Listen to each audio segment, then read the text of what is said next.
As I said before, we are going to have someone join us today, and we're going to bring the person on now. Bear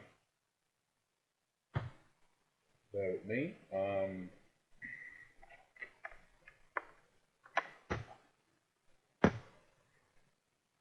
Hello, Mr.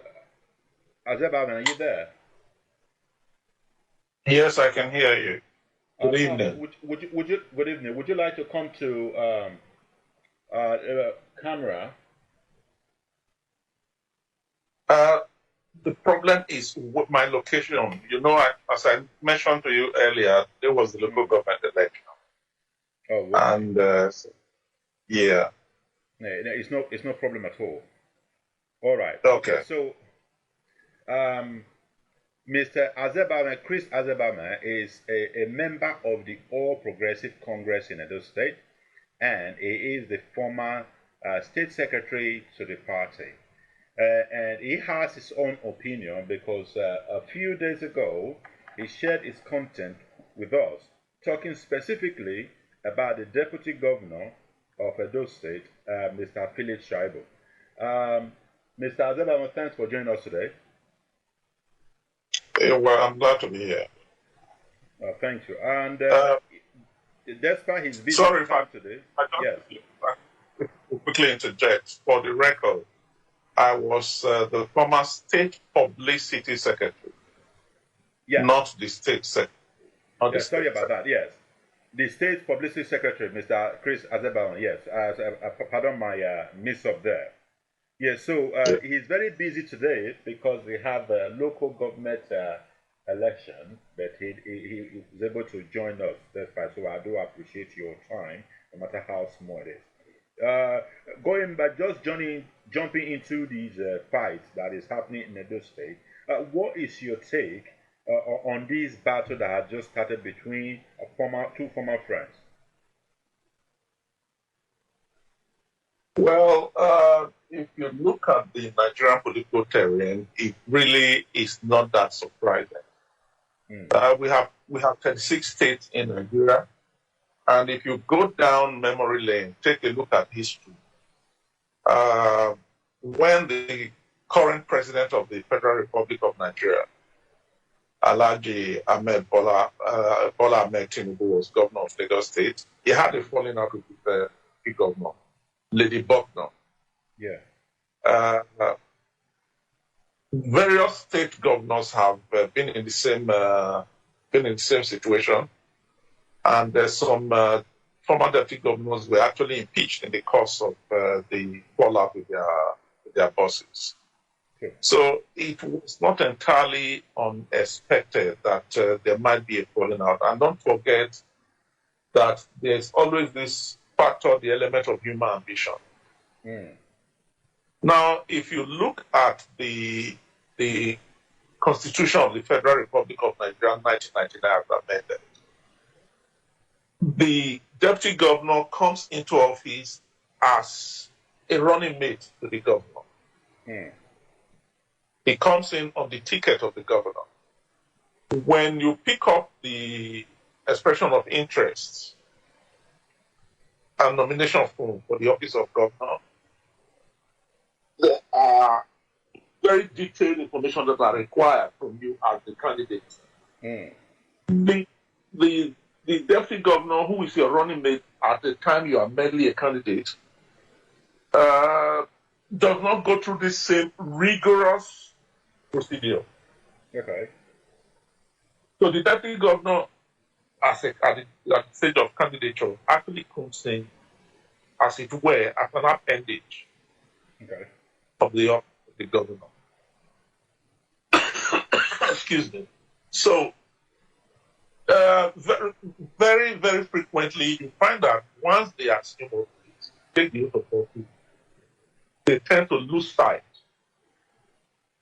of the hierarchy of responsibilities and the history of entrance into office. That is what is playing out in Edo State currently. Okay. Mr. Philip Shaibu has his eye on the governorship position in 2024. And he has said so in very clear words that ambition is personal. But the point that people are making is that there is nothing wrong if you're ambitious, but as of now you have a constitutional role which calls for absolute loyalty to the boss. Excuse me. In the course of being ambitious, you should not lose focus of your place and your position in the hierarchy of things. That's true. You have a constitutional role to play. And the Constitution clearly spells it out that the deputy governor shall perform those assignments and responsibilities that shall be assigned to him by the governor. Yes. That is what the Constitution says.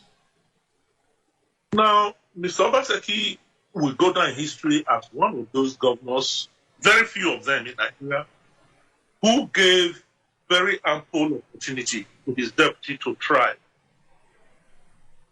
At a point when Mr. Governor Obaseki was going on vacation, he actually wrote to the State House of Assembly to transfer powers to Mr. Shaibu as acting governor.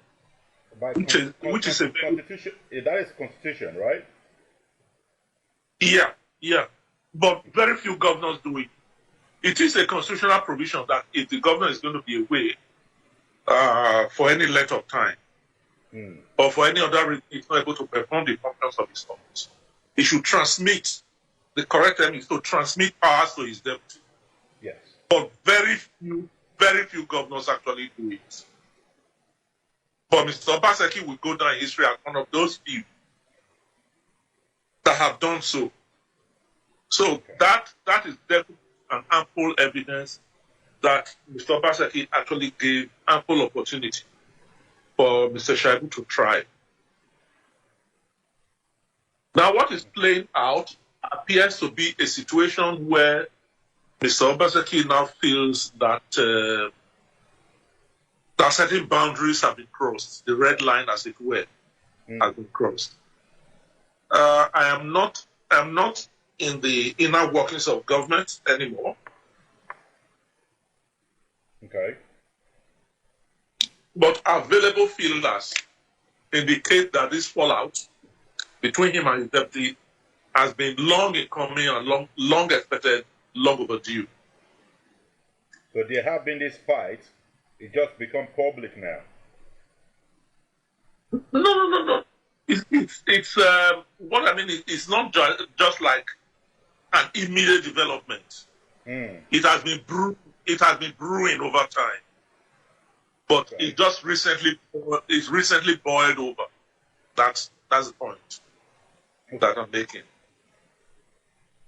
Yeah, but let me quickly cut in here, Mr. Azebamwan. These two people, they are both ambitious.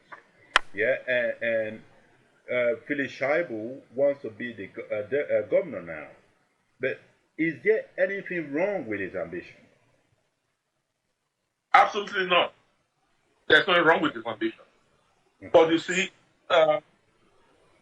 where his ambition begins to interfere with the effective discharge of his current responsibilities, current and constitutional responsibilities as deputy governor, then there is bound to be friction. Okay. Yeah, that seems right. In your article, you said perfidy of character and arrogance of power. Yeah, so you were referring to the deputy governor who have been spoon-fed over the years and suddenly want to take the lead. Yeah. My question here is, Obaseki was in the same position at the time. I know that he was handpicked for the position, but he fell out with his former boss. So would you consider this as a karma? No. The situations are slightly different. Okay. They are slightly different. The official relationship between GodwinObaseki and Comrade Adams Ali Oshomole And what exists currently between Obaseki and Shaibu are two separate things. Okay. Obaseki never a deputy governor under Osho. No. He was head of the state's economic team under Oshomole. Yeah. And when Adams Oshomole was in the final months of his office, he looked around and said, who would continue with the policies that I have pursued in office? Yeah. And in his judgment, right or wrong, he settled on Mr. Obaseki, that having worked closely with him over the years in the position of head of the economic team, that he was very familiar with the policies, the process of formulation, the projects that arose out of those policy formulations, the stages of execution that have been achieved, and what was outstanding. And so he felt that Obaseki would be able to follow through. That is a different thing from what is playing out between Godwin and Philip. All right. So as of now, yeah, go ahead. Obaseki and Philip are on the same ticket as governor and deputy governor. True. Their tenure will terminate in November 2024. True. That's their joint ticket. But Mr. Shaibu wants to continue at the expiration of the current tenure as from the deputy governor to become the governor of the state. As I said, which is a legitimate ambition. But how he goes about is a different kettle of fish. Now, when you made reference to my recently published paper, now what I did was to trace the history of Mr. Shaibu's development politically. He was actually nurtured by Comrade Adams Osho. Yeah, in the public. That's the public. Yeah. Yes. Now, at the point when Mr. Obaseki had a falling out with Comrade Oshomole, Shaibu said, out of loyalty to his current boss, that Mr. Obaseki, he aligned fully with Mr. Obaseki and also fell out with Oshomole. Now, this is the same thing. It's all in the public space that said Oshomole was his father, his mentor, his benefactor. And for him to now degenerate, to allow their relationship to degenerate to the level where he now said, in the privileged position of being a son to Oshomole, he was in the best position to make an assertion that this is not the father that he knows, this is not the father that he's used to. That the gentleman in question, Comrade Oshomole, was virtually, in quotes, behaving abnormally, and that he would need psychiatric evaluation. In our culture, in the African culture, that for me that was the height of sacrilegious conduct, and I said so in my article. Yeah. So if we have to look at karma here, it will not be in the case of Godwin's relationship with Oshomole. It will be in the case of Philip's relationship with Oshomole. Okay. Because you do not buy the that fed you. And he did. And remember, I referenced a quote by Chinua Achebe in my article. Yes. That those whose hands have been cracked for them by a benevolent spirit should not forget to be humble. Yes. I did not see the evidence of humility in the relationship that eventually evolved and developed between Philip Shaibu and Comrade Adams Oshomole. So that's where you find that a lot of people, he probably has lost the sympathy of a lot of people that,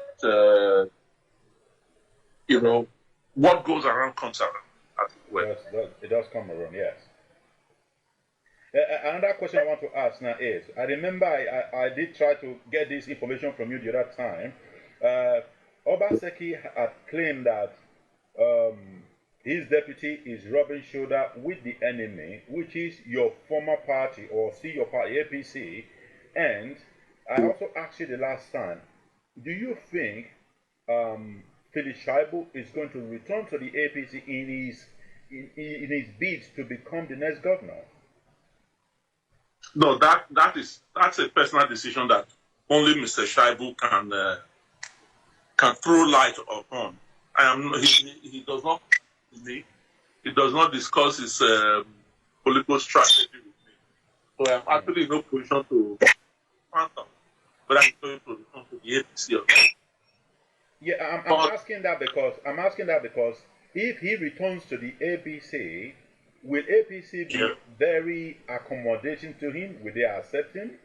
That is my question, because that bridge was burned long ago. So I'm only asking from the perspective of the political party now, as APC as a whole, will they accept Philip Shaibu if he returns?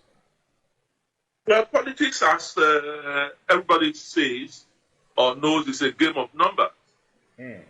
The doors of every political party, APC not excluded, is always open to those who want to come in and contribute to the political fortunes of the political party, especially in the electoral contests. However, having said that, that is without bias to how such an individual would fit.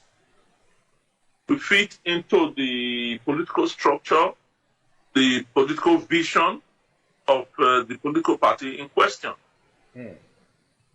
If Philip were to decide to return to it,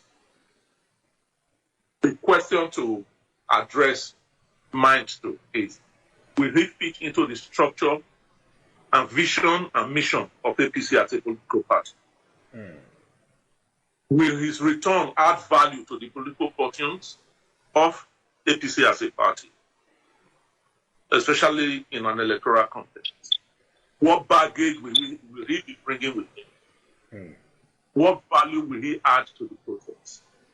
These are very germane and salient questions that would need to be interrogated. Yeah, that is correct. Yeah, because when I spoke with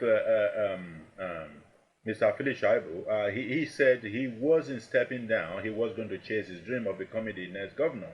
And Obaseki is obvious that Obaseki is not going to pick him as his right choice.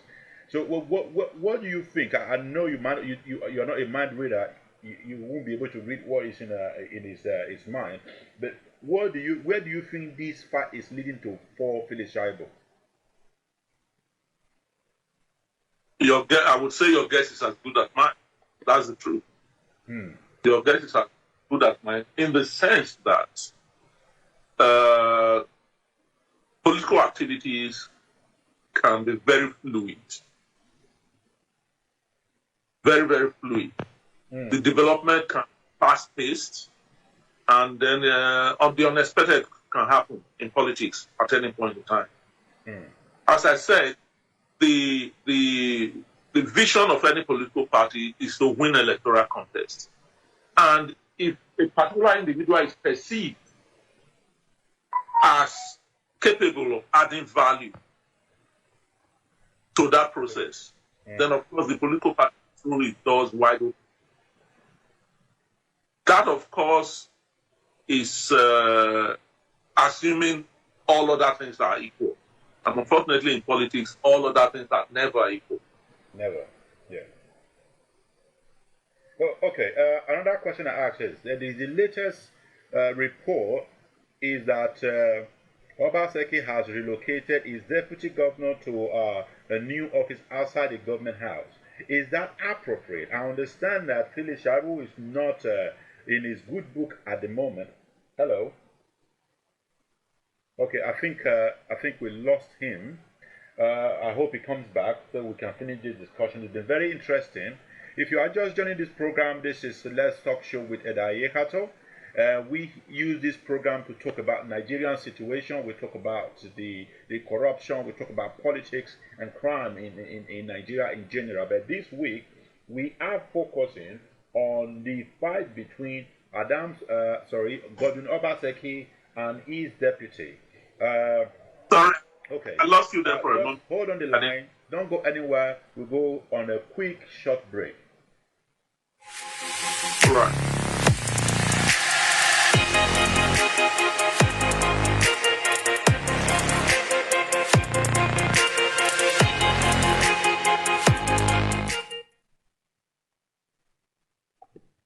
Well, welcome welcome back to the show.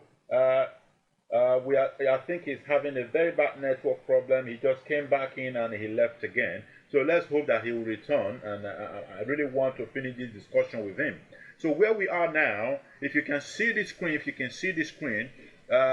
you will see that Punch newspaper reported today, actually, that the deputy governor has been relocated to a new office.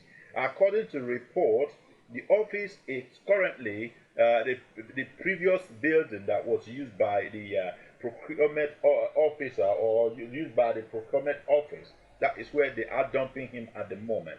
I think from this point of view, it looks like the fight is actually getting out of hand, and these two former friends, they are fighting really, really dirty, and the governor of Edo State, GodwinObaseki, will always have an upper hand because he is the governor with the ultimate power.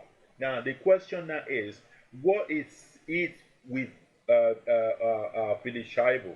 Where does this battle end for him? If you are just joining the show, don't forget to call in. The number is on the screen. We would like to hear from you. We want to know, what do you think? How do you think this fight is going to end for Shaibu and GodwinObaseki? I'm going to read out a comment by Stanley Ekhator. It says, Nigerian politics is messy. I wouldn't be surprised if Shaibu runs back to APC because of politicians are shameless and have no honor. Well, yes, in Nigeria, jumping ship, changing political party is very easy. There is no barrier stopping them. There is no. It's not like in the UK government where if you are conservative, you remain. If you are Labour, you remain. Your father will be Labour, you become Labour, and it happens in the US. The same thing with Democrat and the Republican. So, but in Nigeria, you can be APC this morning, you wake up the next morning, you are PDP, then before you know you are MP. That is different. But yes, we don't know where Philip Shaibu is going to go. But I think when I spoke with him, he's very determined that he wants to proceed with his own political race. All right, so we have Mr. Azebamwan join us back now. I hope this network stays back. Mr. Azebamwan, thank you again for coming in. I know that the network is giving us a little problem here and there. All right? Okay. Yeah. All right.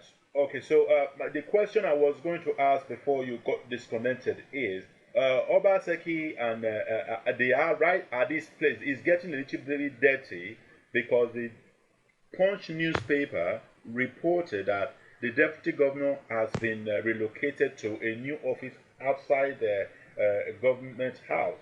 I understand these two people are fighting. Do you think this move, this decision by the governor is appropriate? Well, my personal take on that is that the office of the deputy governor, in terms of physical location, is really not vital to the functions of his office. As long as the facilities that will enable him perform and discharge his assigned roles and responsibilities are there, provided for him, it doesn't matter where the location is. Yeah, but this building I'm looking at right now, sorry to cut in. This building I'm looking at right now, it looks not very executive in nature. The ground is very tattered. There is a pole somewhere on the side of the building. I know they are doing some repairs there, but it doesn't look very, very representing for a deputy governor.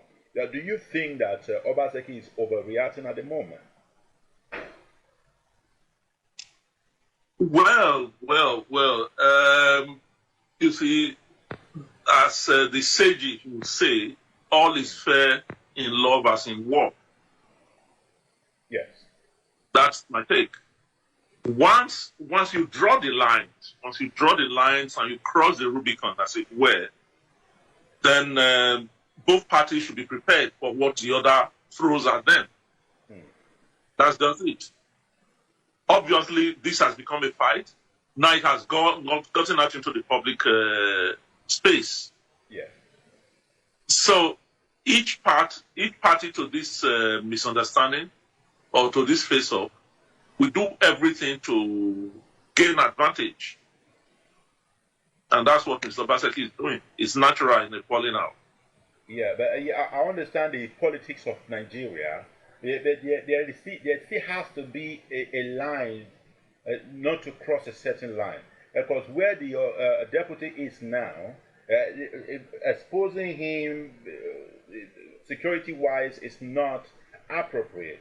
There is a fight. All I believe the governor should be focusing on is ensuring that if he doesn't want the deputy to be the governor, to just focus on that. But relocating him, not letting him attend meetings, and trying to tell him he is the boss, which I believe he is, or it's known as he is.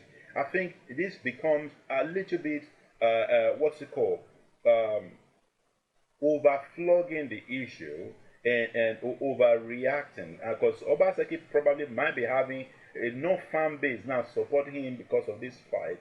But there is a certain line he might cross that those supporting him will start recounting their support. Unfortunately, I am not in a position to hold brief for Mr. Obaseki or his government. I am a member of the All Progressives Congress APC. Yeah. And Mr. Obaseki is in PDP. So I cannot defend his actions.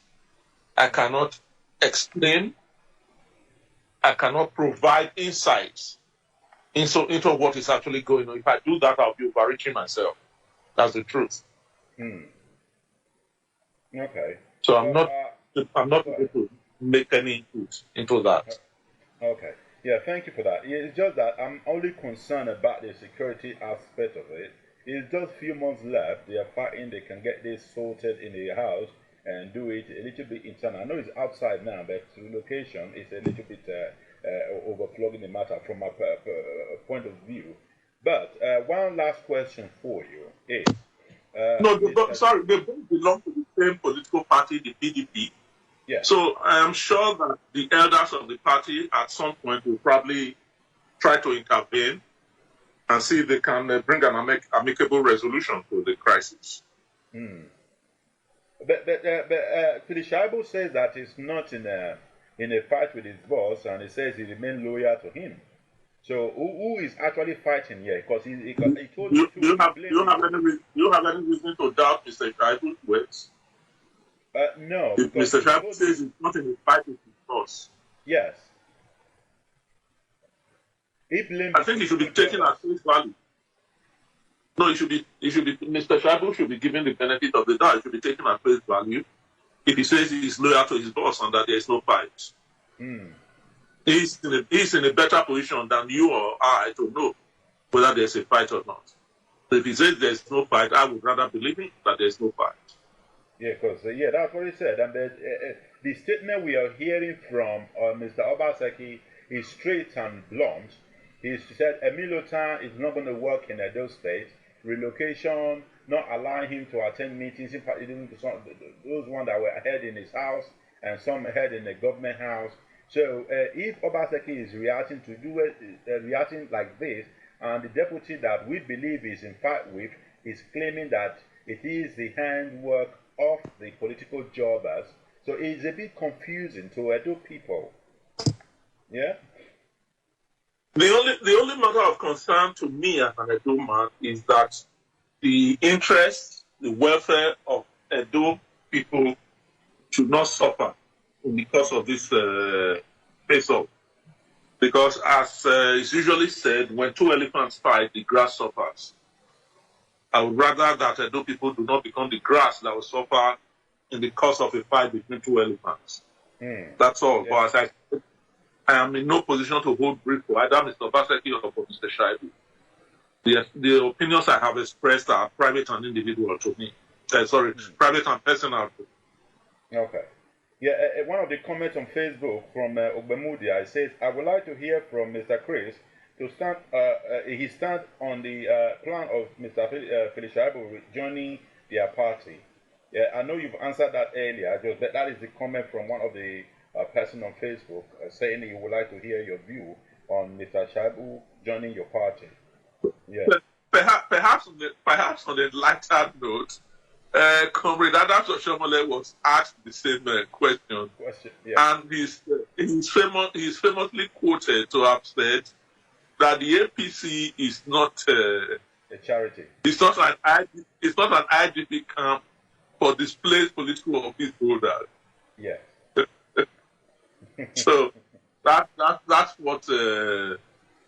what our leader said, and I am sure that that reflects the general feeling. As I told you earlier, a political party would normally look at the value added such an individual would bring, and the baggage, negative baggage that such an individual would bring. And so if it is not in the overall interest of a political party to absorb that individual, then of course it will shut the door in the person's face. Well, Mr. Azebamwan, I want to say thank you for taking the time to join us today. If you'll be listening, you'll be listening to Mr. Chris Azebamwan. He is the former State Publicity Secretary of the APC.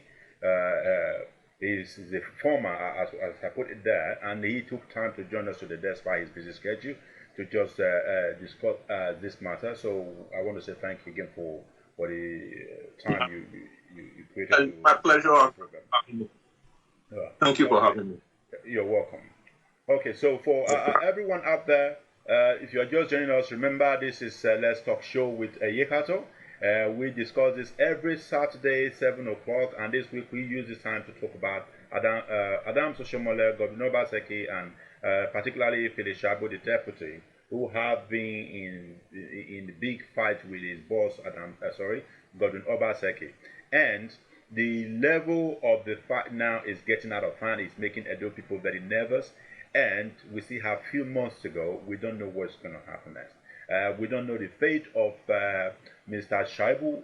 We don't know. We know what the plan or the next step. I can predict the next step of GodwinObaseki, but I wouldn't know the next step for Shaibu, who is the deputy governor, who had gone breach with Oshomole, a place he could have gone to now, and cannot unseat his boss in order for him to make himself governor, because the man has a very strong whip there. And so he is the one that is floating at the moment, and it's only fair for the comment we'll be hearing from him that he's not fighting with his boss, because there is no way he is going to win it. There is no way, because if he goes to the left, he fails. If he goes to the right, there is no. If he could return to APC and pick the ticket there, be supported by the Adams Oshomole and the party, I'm sure he will have a different energy. But what I don't get for him now is he's not going to quit running the race. He's not going to get it from PDP Obaseki. He's not going to get it from, or it's not likely going to get it from the APC. So what is his political future, at least for the next 1 year? That is what we don't know at the moment. If you have anything you want to add to this discussion today, all you need to do is put your comment below, or you can also write a message to us on news@tstga.com. You can send me a message on WhatsApp or Facebook Messenger. I'm very happy to entertain everything. We do appreciate everyone that joined us today.